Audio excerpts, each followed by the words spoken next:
The Hindu editorial, 7th of September 2021. Transition incomplete. अभी बदलाव पूरा नहीं हुआ है. Libya's militias need to stop their factionalism and join hands to rebuild the country.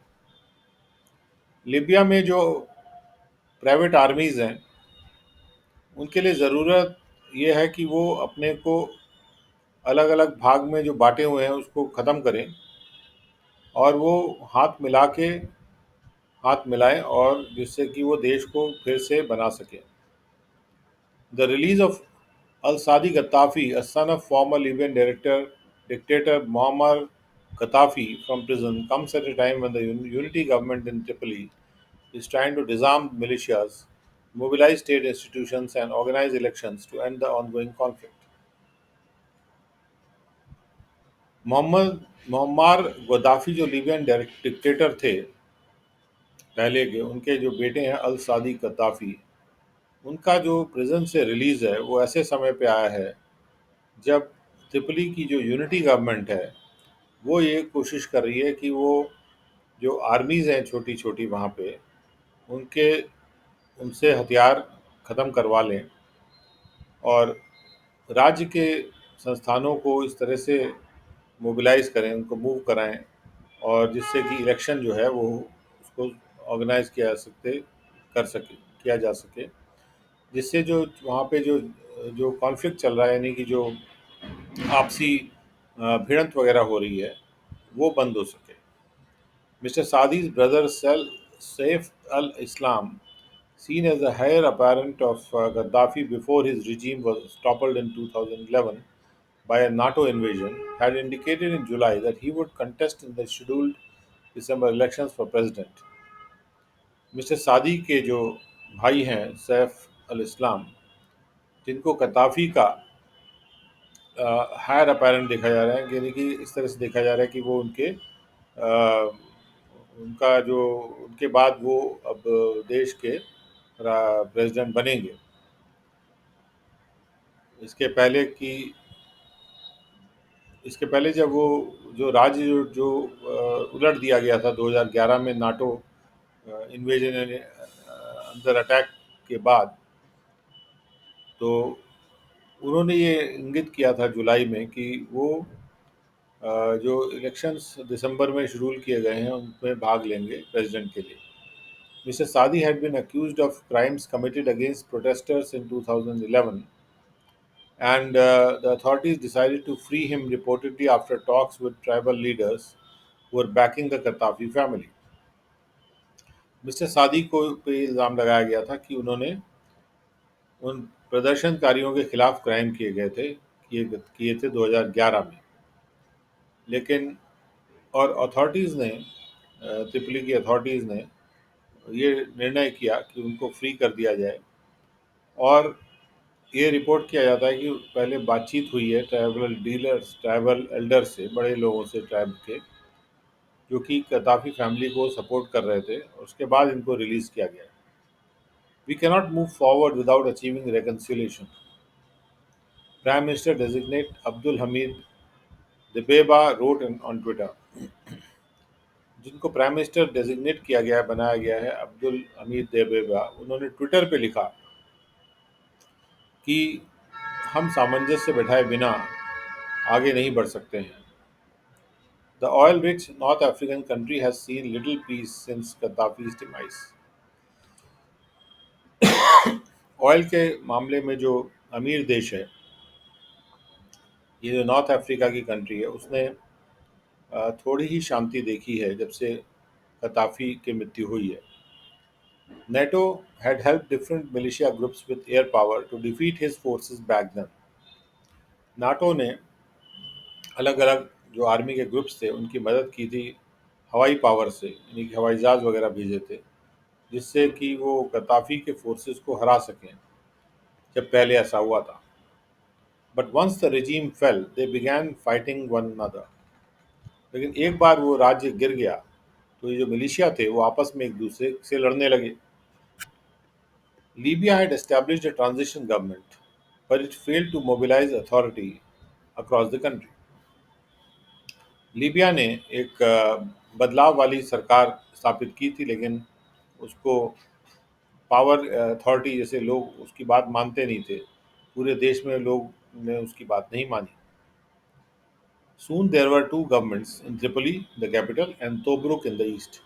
और जल्दी ही दो सरकारें हो गई। एक सरकार त्रिपोली में थी और दूसरी जो थी वो पूर्व में तोब्रुक में थी। The Tripoli government, in which the Libyan arm of the Muslim Brotherhood was a part, was backed by Qatar and Turkey. Tripoli government, जिसमें कि लीबियन आर्म जो मुस्लिम ब्रदरहुड का था वो भी उसका एक भाग था, उसको सपोर्ट मिल रहा था कतार से और टर्की से। जबकि जो तोब्रुक गवर्नमेंट थी वो अपने आप को प्रोजेक्ट कर रही थी, projecting itself as a counterweight to Islamist militancy in the country, कि वो अपने आप को इस तरह से प्रक्षेपित कर रहे थे, यानी दिखा रहे थे कि वो इस्लामिस्ट जो मिलिटेंसी बढ़ रही थी, जो इस्लामिस्ट वायलेंस बढ़ रहा था कंट्री में, उसका एक काउंटर वेट है, यानी कि उसका एक उसके ऑपोजिट वेट है, भार है। और इनको सपोर्ट किया गया था इजिप्ट और यूएई के द्वारा। Libya slid into chaos, Libya फिसल के अफरा तफरी में चली गई, वहाँ पे एनआरकी हो गई। In 2019 Khalifa Haftar, the renegade general propping up the Tobruk government with his militia, started a military campaign to take over Tripoli.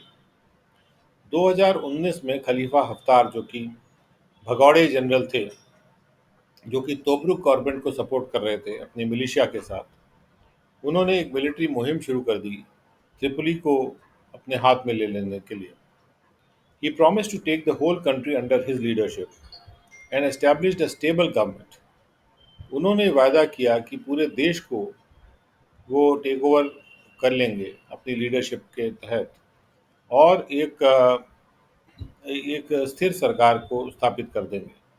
But the Tripoli government, with assistance from Turkey, fought off his forces, which led both factions to accept a UN mediated ceasefire last year.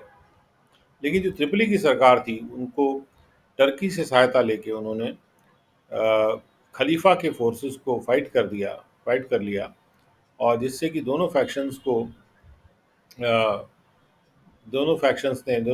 Groups ने UN के द्वारा जो बीच बचाव वाली cease fire को स्वीकार कर लिया पिछले साल में। In March this year they agreed to install a unity government in Tripoli, which would hold elections and ensure the country's transition from the civil war.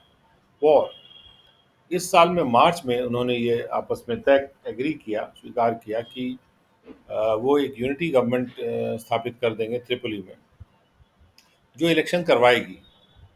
यानी खलीफा और ट्रिपली गवर्नमेंट ने मिल के डिसीजन ले लिया कि वो एक यूनिटी गवर्नमेंट को स्थापित करेंगे, जो कि सरकार इलेक्शन कराएगी और ये सुनिश्चित करेगी कि कंट्री जो है, देश जो है, सिविल वॉर से बदल के दूसरे पीसफुल हो जाए, यानी ट्रांजिशन हो जाए, उसका बदलाव हो जाए। 6 months later there are no healthy signs of such a peaceful transition. लेकिन इसके बाद भी 6 महीने बाद भी जब से डिसीजन हुआ है, कोई भी स्वस्थ साइन नजर नहीं आते ऐसे शांतिपूर्वक बदलाव के। All parties had initially agreed to hold elections in December, सारी पार्टीज ने शुरू में एग्री किया था कि वो दिसंबर में इलेक्शन होल्ड कर लेंगे, but have not reached agreement yet on the constitutional framework to do so. लेकिन संवैधानिक ढांचा क्या होगा ऐसा करने का, इस बारे में वो एग्रीमेंट पे नहीं पहुंच पाए कि इलेक्शंस कैसे संवैधानिक ढांचे में होंगे। A more pressing problem is the frequent fighting between the militias despite the ceasefire. और एक और जो परेशान करने वाली प्रॉब्लम ये है कि बार बार फाइटिंग हो रही है मिलिशियाज के बीच में, इसके बावजूद कि सीज फायर अनाउंस कर दी गई है। The government has not been able to integrate the militias into the national army. सरकार मिलिशियाज को राष्ट्रीय आर्मी में जोड़ने में सफल नहीं हुई है, संभव नहीं हो पाया है। और mister Haftar troops remain a parallel institution. Mister Haftar के जो ट्रूप्स हैं, आर्मी है, वो एक पैरेलल संस्थान बनी हुई है। Libyan authorities do not have any other option but to bring together all factions, including the rump of the old regime, to build a stable state free of civil strife. Libya के authorities के पास अब कोई विकल्प नहीं है सिवाय कि जितने भी अलग अलग ग्रुप्स हैं, बटे हुए ग्रुप्स हैं, वो सबको साथ में लेके आए और साथ साथ जो पुराने रिजीम के जो बचे हुए कुछ टुकड़े हैं उन्हें भी साथ लेके आए, जिससे एक स्थिर सरकार बनाई जा सके जिसमें कोई सिविल लड़ाई वड़ाई ना हो. But any attempt to ensure a peaceful transition would depend on the readiness of the country's new elite to set aside their factionalism and join hands to rebuild the nation. लेकिन यदि कोई कोशिश की जाती है कि एक शांतिपूर्वक ट्रांजिशन को सुनिश्चित किया जा सके, ये इस पर निर्भर करेगा कि देश का जो जो नई इम्पोर्टेंट लोग हैं, जो नई एलीट है, जो नए पावर वाले लोग हैं, जो अब पावर में आ गए हैं या इम्पोर्टेंट हो गए हैं, उनकी कितनी वो कितने तैयार हैं कि वो अपने मतभेदों को जो जिसकी वजह से वो अलग अलग बटे हुए हैं ग्रुप्स में, वो अलग रख सकें और हाथ मिला के नेशन को बिल्ड करें. Editorial 2, from fighters to rulers. लड़ाई करने वालों से रूल करने वालों की ओर. India must use its voice on the international stage to make Taliban respect freedoms and rights. Bharat को के लिए ज़रूरी है कि वो अपनी आवाज़ को जो अंतर्राष्ट्रीय स्टेज पे अपनी आवाज़ को यूज़ करे कि तालिबान के लिए कि वो फ्रीडम और राइट्स को रिस्पेक्ट करें. After postponing the announcement twice, Taliban spokesmen have said that they expect to have a new government in Afghanistan this week. दो बार इस अनाउंसमेंट को पोस्टपोन करने के बाद तालिबान के जो बोलने वाले हैं तालिबान की तरफ से, तो उन्होंने कहा कि वो ये अपेक्षा करते हैं कि एक नई सरकार आ जाएगी अफगानिस्तान में इस हफ्ते में. There has been some speculation over the delay more than 3 weeks after Taliban gunmen walked into Kabul and President Ashraf Ghani fled. इस देरी के ऊपर कुछ सोच विचार चल रहा था कि ये देरी क्यों हो रही है, और 3 हफ्ते बाद भी जब तालिबान के जो गनमैन थे वो काबुल में वॉक करके चले गए, अंदर प्रवेश कर गए, और प्रेसिडेंट अशरफ घानी जो थे वहाँ से भाग गए. उसके 3 हफ्ते बाद भी स्पेकुलेशन चल रहा था कि भाई ये सरकार कब बनेगी. While some have said the Taliban were waiting to take control of the last holdout province of Panjshir, the others even suggested there was some symbolism attached to timing it with the 20th anniversary of 9/11. The real reason appears to be differences with various Taliban factions over the government structure and composition. जबकि कुछ ने ये कहा कि तालिबान जो था वो इंतज़ार कर रहा था कि आखिरी जो बची हुई प्रोविंस है जो होल्ड आउट कर रही है उनके खिलाफ, पंजशीर, उसका कंट्रोल आ जाए. और दूसरे लोगों ने ये भी सुझाव दिया कि इस बारे में भी कुछ सिंबॉलिज्म है, यानी कि कुछ जैसे कह सकते हैं एक चिन्ह दिखाई पड़ रहे हैं कि इसको टाइम किया जा रहा है जो 20वीं एनिवर्सरी आने वाली है 9/11 की, जो कि जब अटैक हुआ था अमेरिका के वर्ल्ड ट्रेड टावर्स पे. लेकिन जो सचमुच का कारण है वो ये प्रतीत होता है कि जो डिफरेंसेस हैं, यानी मतभेद हैं अलग अलग तालिबान के फैक्शंस के बीच में, कि सरकार का स्ट्रक्चर क्या होगा या उसका कंपोजिशन क्या होगा, सरकार में कौन कौन लोग होंगे. In particular the differences between the Taliban leadership in Helmand, Kandahar and the political office in Doha seen as the more moderate face, as well as between the original Afghan Taliban leadership and the Pakistan-based Haqqani network, a designated terror entity. और ख़ास तौर पे जो differences हैं वो ये इस वो तालिबान की जो लीडरशिप है हलमान कंधार में, और उनका जो राजनीतिक ऑफिस है दोहा में, उनके बीच में जो डिफरेंसेस हैं, इनको कि एक ज़्यादा पॉलिटिकल ऑफिस जो है उसको ज़्यादा मॉडरेट फेस के रूप में देखा जा रहा है, जो एक्सट्रीमिस्ट फेस नहीं है.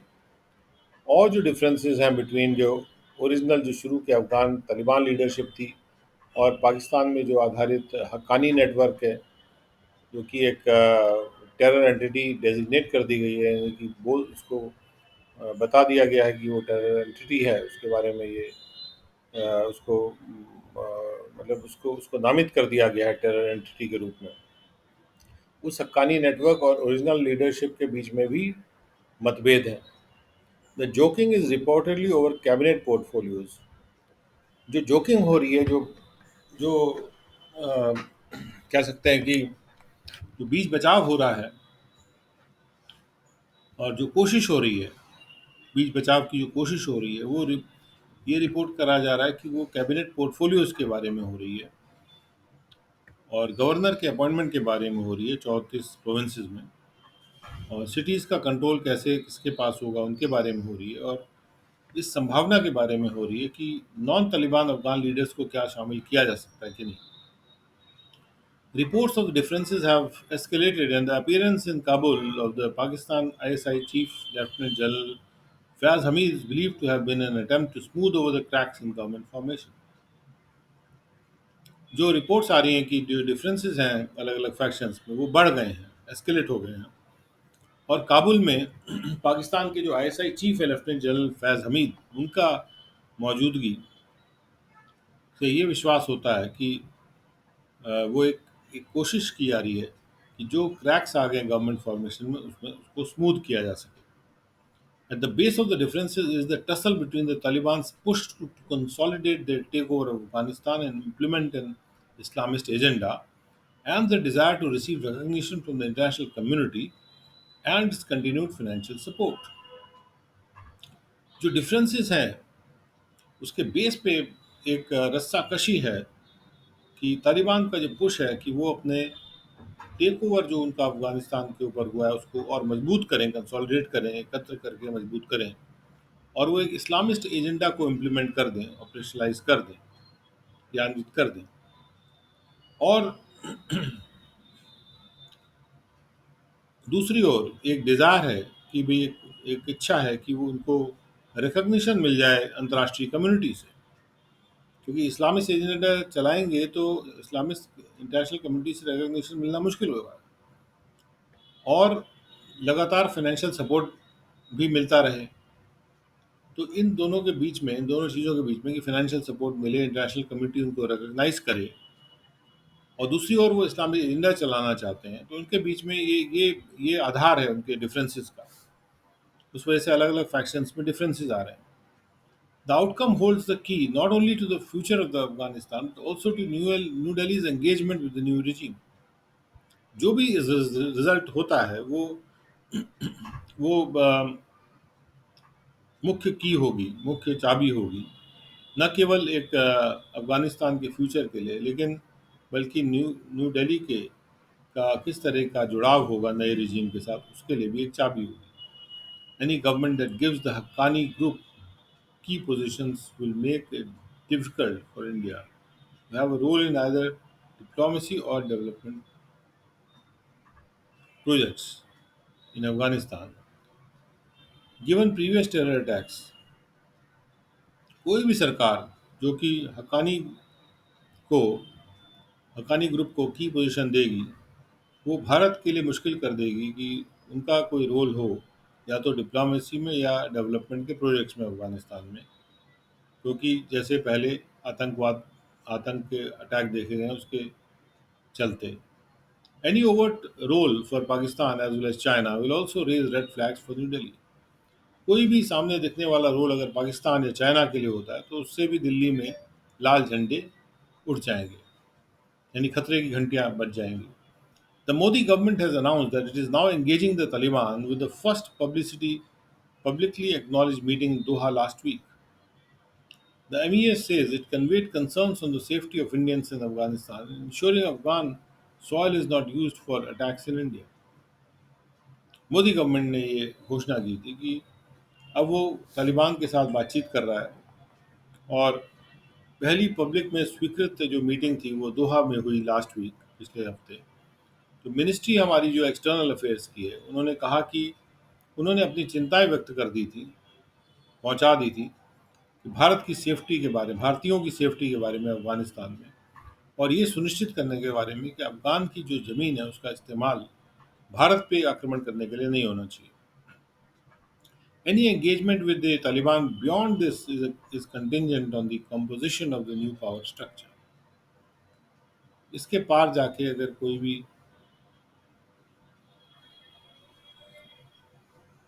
भी जुड़ाव, कोई एंगेजमेंट होता है तालिबान के साथ, वो इस पे डिपेंड करेगा, इस पे निर्भर करेगा कि नए पावर स्ट्रक्चर का कॉम्पोजिशन क्या है और कितना वो जो नई सरकार है अफ़गानिस्तान में, वो अंतर्राष्ट्रीय अपेक्षाओं पे पूरी उतरती है। और जहाँ तक कि रिप्रेजेंटेशन का सवाल है या राइट्स का सवाल है, और जहाँ तक कि यूएन एजेंसीज को अलाउ करने का सवाल है कि वो डेवलपमेंट को मॉनिटर करें। To this end India must use its voice on the international stage forcefully. और इसको अचीव करने के लिए, इसको हासिल करने के लिए, इस उद्देश्य से भारत को अपनी वॉइस का, अपनी आवाज़ का इस्तेमाल करना चाहिए अंतर्राष्ट्रीय स्टेज पे पूरे फोर्स के साथ। This includes blocking any move at the UNGA and UNSC to recognise the new regime। और इसमें ये भी शामिल होना चाहिए कि कोई भी मूव यूएनजीए या यूएनएससी के द्वारा किया जाता है कि वो नई रिजीम को रिकॉग्नाइज करें, तो उसको ब्लॉक करना चाहिए। और स्टॉपिंग द डीलिस्टिंग और exemptions to Taliban leaders at the 1988 sanctions committee, which India chairs until the Taliban regime shows a willingness to comply। और जो तालिबान लीडर्स के लिए जो डी लिस्टिंग करी जानी है और जो सैंक्शंस पे एग्जाम्पशन दिए जाने हैं, जो कि 1988 की सैंक्शंस कमेटी में दिए जाएंगे, जिसका कि इंडिया चेयरमैन है, उसमें ये जो डी लिस्टिंग एग्जाम्पशन है इसको रोकने की कोशिश की जानी चाहिए, जब तक कि तालिबान जो राज्य है वो इस बात में इच्छा व्यक्त न करे कि वो जो जो भी कंप्लाई नहीं करता है, यानी कि जो अंतर्राष्ट्रीय रूल्स एंड रेगुलेशन से जो राइट्स के मामले हैं उससे कंप्लाई अगर नहीं करता है, जब तक कंप्लाई नहीं करता तो सैंक्शन भी एग्जाम नहीं करने चाहिए। तालिबान लीडर्स को डीलिस्ट नहीं करना चाहिए, जो उनको आतंकवाद की लिस्ट में जैसे जोड़ा गया है।